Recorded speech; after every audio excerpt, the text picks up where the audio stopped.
Welcome to another episode of the Tristen Law Show. I am Tristen Law. Thank you so much for joining me today on today's cool episode. Today's episode will be called Pixels to Powerbomb. I'll be discussing with you the evolution of pro wrestling video games. This podcast, the Tristen Law Show, is interactive, so feel free, whether you're watching it live or not, to put your comments in the chat section, and I will interact with you, whether it is live or not. Right now, I am on the road to 100 followers, and right now I got 54 followers that I got going on right now, and people say your first 100 is the hardest, so let me just break that 100, and we're going to move the goalpost and keep going. If you're listening to this on the podcast, audio-only version, just want to let you know that we are live on YouTube, and just follow it here on YouTube, subscribe on YouTube, and, you know, if you just don't want to see my face, that's okay. That's okay.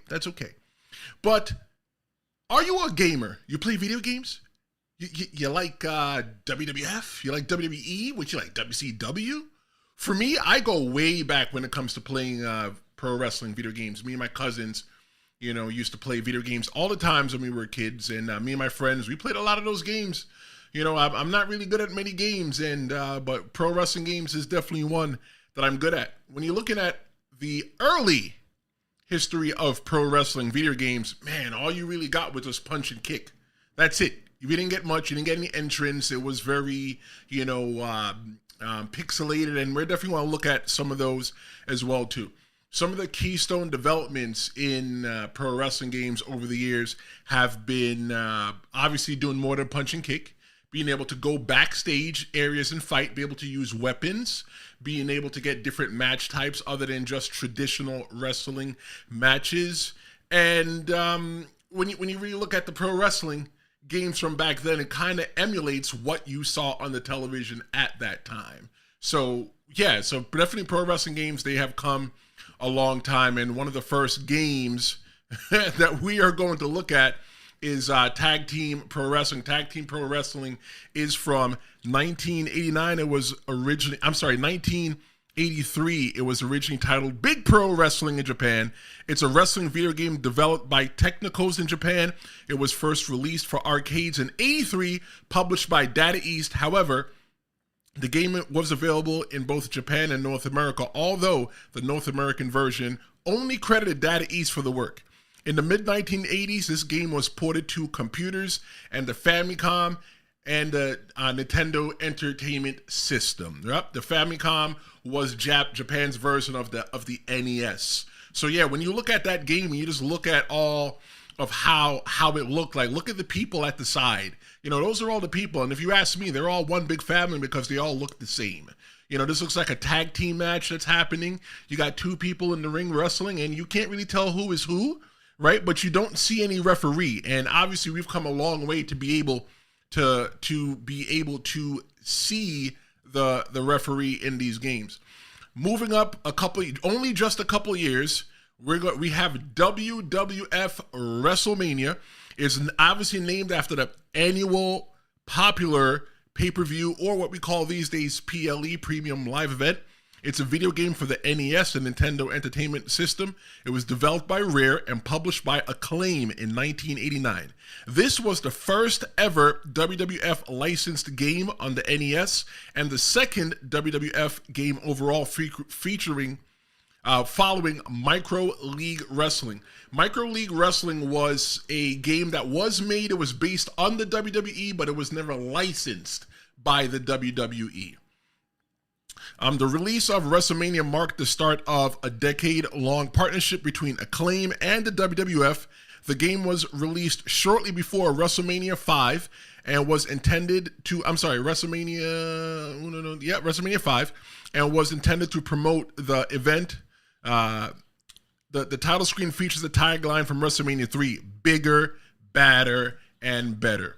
When you're looking at that game, at least you know who is who. You know who is who standing inside of the ring. Obviously, you can tell Andre the Giant is the one on the side, and then you see Hulk Hogan on the left. But if you look underneath the name, you see the name says Alex. When you played that game, you actually got to type in your own name, right? So obviously, that probably was one of the things where they made you feel like you were a part of the game. But definitely looking at that game itself, you can see like how we've come such a long way, how it kind of even replicates what you would see in pro wrestling around that time. Like around that time, you would not be able to see the audience. It would be dimly lit. It'd be darkly lit, you know, so that you could focus more of what's going on the side of the ring. But you had no referee still, and you didn't have any really audience. But the graphics have come a long way since that first wrestling game, tag team wrestling. The next game I want to look at is another game that I personally owned. I remember going to Funko Land on Fordham Road in the Bronx, and my mother actually buying me this game. I thought it was so cool. I thought it was the coolest kid on the block. And this game is WWF Raw. It's a professional wrestling game, obviously, that was based on the WWF's television show of the same name, Raw. It was released by Acclaim Entertainment for the Super Nintendo, the 32X, the Mega Drive, Genesis, and Game Boy in late 1994 and early 1995. It's the sequel to the WWF game Royal Rumble and the final installment of LJN's 16-bit WWF trilogy. LJN also made not only they also helped make figures, action figures, toys, I guess, for a lack of a better term, for the WWF as well too. This game features multiple modes, including obviously one-on-one. It's not a wrestling game without one-on-one. Tag team, Bedlam. I can't remember what Bedlam was. It might have been something like a Rumble or multi-man match or something like that. They had Survivor Series, they had the Royal Rumble, and they had the Raw Endurance match. I can promise you all up till today, because I played on the emulator. I have an emulator on my iPhone where I get to play retro games, and I still can't beat the Raw Endurance match. That was one of the first games as well too that supports multi-tap, so that you can play with additional people. Not just two, but you can play with 4 people at the time. But looking at that graphics there, it's only 94. And look, we already got the referee in the ring, right? You can see that you have Jim Ross. You have Vince McMahon on the right sitting over there at the announce table.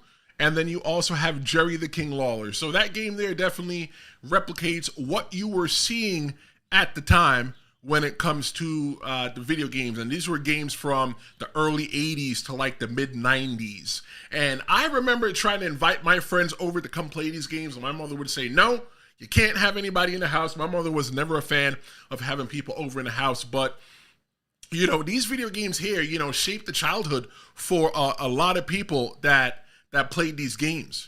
Let's take a look at some games that I remember definitely being able to go to people's houses and play. And at the time, we thought they were so cool. And this one here is WWF Warzone. It was developed by Iguana West and released by Acclaim in 1998. It was available for the PlayStation, Nintendo 64, and the Game Boy. It featured wrestlers from the WWF, and it was succeeded by a sequel. The game was so darn good, they made it again. They released WWF Attitude in 1999. They actually used the same engine from WWF Attitude and flipped it into a game for ECW at the same exact time again. But I remember playing that game, and we thought that game was so cool because we were able to get entrances. The entrances weren't really much. And when you were playing the game, you'd always see the wrestlers standing in the ring, and they were just going like this. They were moving. They were just going like that. And when you would hit somebody, the other wrestler would make noise. That was actually cool and revolutionary for the time as well too, because it used the real wrestlers' voices. I remember you hear people like Mankind, who you actually see in the ring here, he would squeal while he is getting hit. And somebody like Triple H, you would hear him go like, oh. So it makes you think like they kind of phoned it in, but for what it was at the time, it worked. Another game, one of my most favorite pro wrestling games of all time. This one is from the year 2000. That's right, the year 2000. And this was on the Nintendo 64 exclusively. This was WWF No Mercy. It was released in 2000 by THQ for the Nintendo 64. Based on the WWF, it shares the same name with the company's annual event. They had an event called No Mercy that came every year. It's actually right now is an NXT branded pay-per-view, or PLE as they call it these days. But WWF No Mercy was definitely cool. It was developed by Asmic, Ace Entertainment, and Aki Corporation. WWF No Mercy is the final game in a series of Nintendo 64 wrestling titles from those developers, which began with WCW NWO World Tour. Yep, I remember playing WCW NWO World Tour as well too, but WWF No Mercy takes the cake at the time in 2000 for being the best pro wrestling game. You had blood. Actually, they did have blood in WWF Warzone and Attitude, but you had blood, you had ladders. It was more of an arcade style, and you had ladder matches. You had the Hardy Boys, you had the Dudley Boys. That was a pretty dope game at the time. That game was so dope that AEW even released a game for that couple years later. But also what came out around that time as well too was WWE SmackDown, Shut Your Mouth, right? This was a professional wrestling video game for the PS2. It was developed by Ukes and released in 2000 by THQ. It was the fourth installment in the WWE SmackDown series based on WWE. The game is the sequel to WWF, SmackDown Just Bring It, and it's the first game to carry the WWE branding. The game was followed by WWE SmackDown Here Comes the Pain in October 2003. At one time, so when WWF No Mercy, it was exclusive to like Nintendo, but then you would also get SmackDown on the PlayStation. So one of the cool things that if you own both, you would have to buy both because they both offered something different. No Mercy, like again I said, No Mercy is probably one of the greatest pro wrestling games of all time. The impact on the wrestling community and the industry is that today people still hold these video games in high regard. My friend Lewis, who will be guesting with me on a future episode of the Tristen Law Show, because he's got a lot to say about wrestling, and he's over there doing his YouTube channel about Yu-Gi-Oh cards. You can check him out, Heel Vega. I'll make sure I put a link in the description so that you can check him out if you're into Yu-Gi-Oh cards. But WWE SmackDown is definitely a franchise that people like. People still play it today. People mod it as something that we'll talk about a little bit later on. But definitely playing this game, those games with my friends and my cousins was definitely memories. I remember, so I am my grandmother's oldest grandchild, and I remember beating all my cousins all day long mercilessly. Because what we used to do was you get to stay on if you kept winning. Right, and I just kept winning. I would never have to give up the game. Occasionally I would lose, right, but I did a lot more winning than I did losing. Eventually my brothers and my cousins would all grow up and they would all beat me. Let's take a look at some of the modern pro wrestling games. You could definitely see the transition of the graphics. We've got WWE SmackDown vs. Raw 2006. It's a pro wrestling game. It was developed by Ukes and released by THQ in 2005 for the PlayStation 2 and PSP PlayStation Portable. It is part of the WWE SmackDown vs. Raw series and is based on the WWE and serves as the successor to the 2004 game in the series. Notably, this was the first game in the series to be available on the PSP and the last to be a PlayStation platform exclusive. Like I was saying before, you only got certain games at the time for WWE on certain consoles. You didn't get everything. WCW was even like that as well too. You know, you got your NWO versus the world, but then you got your specific games that were exclusive to the PlayStation as well too. It was different graphics. You know, they were in the same exact video game generation, but it was different graphics all around. You could the graphics alone, like you can see Booker T in the ring there, you can see Undertaker there in the ring, and it's just like, at least when you're looking at these games, you were able to tell who it was. You know, they used to do like the face capture where you could see, where they would record the person's face and slap that person's face on there, and that's how you were able to even relate more to the wrestlers. You can see features in the wrestlers as well too, so you can tell who is who. But moving on down the years, you want to see the big jump in graphics. This is WWE 13. Obviously, it was released in 2013. It was developed by Ukes and published by THQ for the PS3, Xbox 360, and Wii. It was released on October 30th, 2012 in North America and November 2nd, 2012 in the UK. It's the 14th installment in the WWE series and a sequel to WWE 12. This game is the last title released on the Nintendo Wii until WWE 2K18 in 2017 and is marked as the final WWE licensed game published by THQ before the company closed in 2013. Following THQ's dissolution, Take-Two Interactive acquired the publishing rights, rebranding the series as 2K under the WWE 2K label. So, like, if you played, like, the football games and NFL 2K or NBA 2K, you know, actually, my bad. I dated myself for a second. NFL 2K is no longer a thing. I don't really play sports games. I just play wrestling games and I play simulation games. But 2K took over the game WWE, and they started releasing it annually, just like you do NBA 2K. So every year you get a brand new installment of the video game itself. And I'm going to look at this game now, looking at the graphics in this. This game here is probably heralded as the worst video game ever, and that's WWE 2K20. You would think that in 2020 that COVID and people dying was one of the worst things, but nope. WWE 2K20 was probably one of the worst things as well too. It was developed by Visual Concepts and published by 2K. It was released on October 2019 for Microsoft Windows, PS4, Xbox One, and it was the 21st installment of the WWE series and the 7th under the 2K branding, following WWE 2K19. Notably, WWE 2K20 is the first game in the series not developed by Yuke's, who had been the primary developers since 2000. Visual Concepts, previously co-developers since 2014, took over the lead studio for this installment. For me, I purchased the WWE 2K games when they're on clearance. You know, it's just something for me to play. You know, I own a couple of them. It's something to play. I find more value in the game since then when the games are a lot cheaper than when the games are more expensive. Because I don't really play them for long. You know, you just play them for a little bit. I get it out of my system, and I was done. We're going to get into more of that as well too. But I definitely want to shout out AEW. AEW is also All Elite Wrestling in the video game field as well too.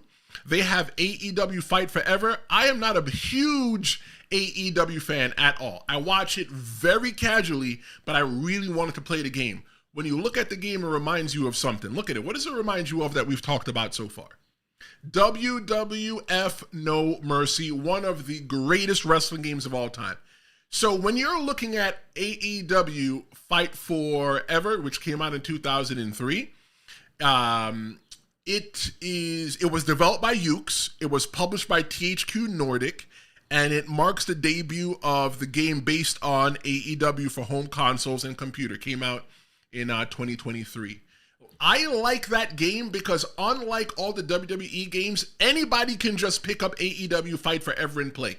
You don't have to be a wrestling fan. You don't have to be a big gamer. You don't have to be anything. The game is challenging, yes, but anybody can pick it up. When you're picking up a controller talking about that you want to play WWE 2K24, you got to kind of know the controls. There's so many different things to do.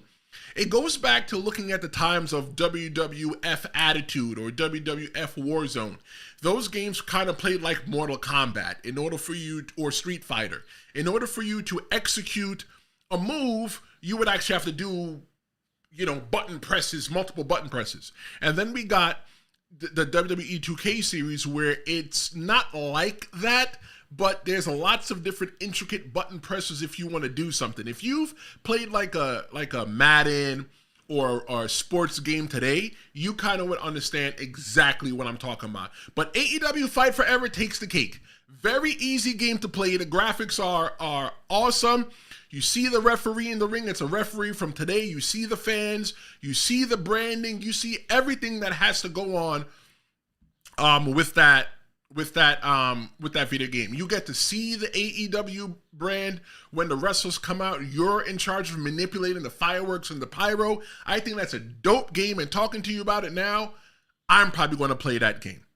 Some of the advancements in graphics and gameplay, you see the enhancements in graphics and gameplay. You see exactly where we started way back in, 1983, right? You saw where we started way back in 1983 with tag team wrestling to what we have now today with something like AEW Fight Forever.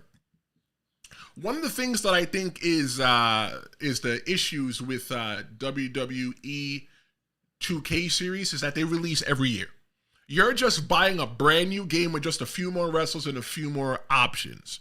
And with WWE 2K20, since you have to make a game every single year, right?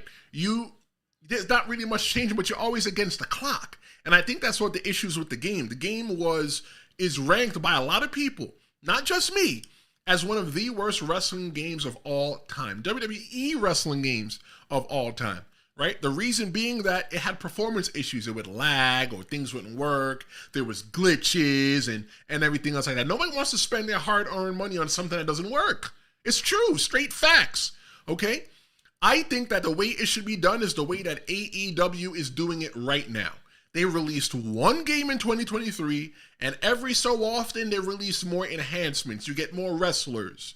You get more different events. And that's something that I think they probably took out of the book of Grand Theft Auto. Grand Theft Auto 5, that game is older than Jesus himself, okay? And what they keep doing is they just keep adding more stuff to the game. Instead of releasing a new game, and we're all impatiently waiting for GTA 6, Grand Theft Auto 6, right? But what they keep doing is just keep releasing more and just building more in the game, but it's not free.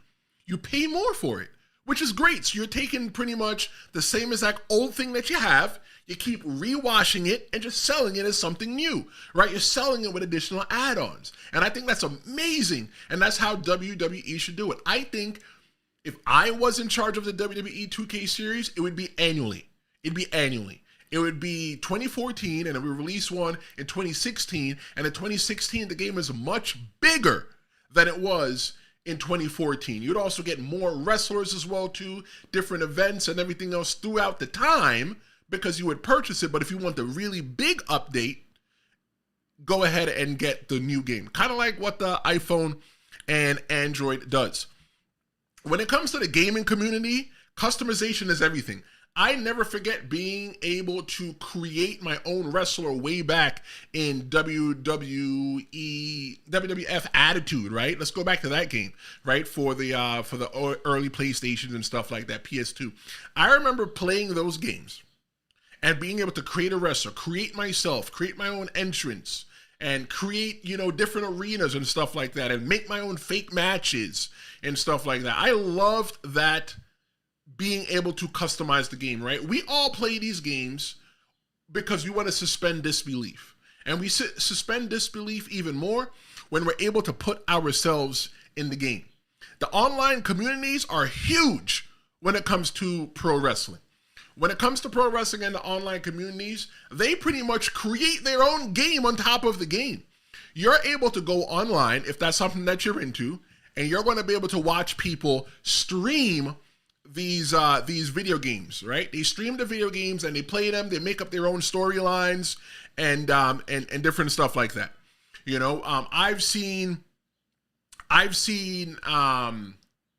I've watched some of them. I can't watch them for too long, but I've seen people create fabulous storylines, put the matches together. They don't actually play the matches. They let the matches just play, computer versus computer, and whatever the result is the result. These pro wrestling video games, too, have also had an impact on pop culture and promotion. One of the ones that I want to take a look at is Afro Thunder. If you don't know who Afro Thunder is a recognizable character. There he goes from the Ready to Rumble boxing series. That was also a video game. It was made by Midway. He makes an appearance in TNA Impact. And TNA Impact is the debut video game for Impact Wrestling. It was developed by the same studio, Midway, and Afro Thunder is a hidden character that you can unlock by earning 750,000 or more style points. He retains his iconic look, featuring a massive afro, sideburns, and his boxing gear. If you asked me at the time, I had never been able to unlock him. I own that game. I own it. I don't know if I own it physically or digitally, but I know at the time I owned it digitally. I have to look for it to see if I still have it. But the game was cool. At the time, it was something different. There was only 2 pro wrestling companies in town. It was WWE and it was TNA, Total Nonstop Action Wrestling. And at the time, just to get something different from them, that was cool.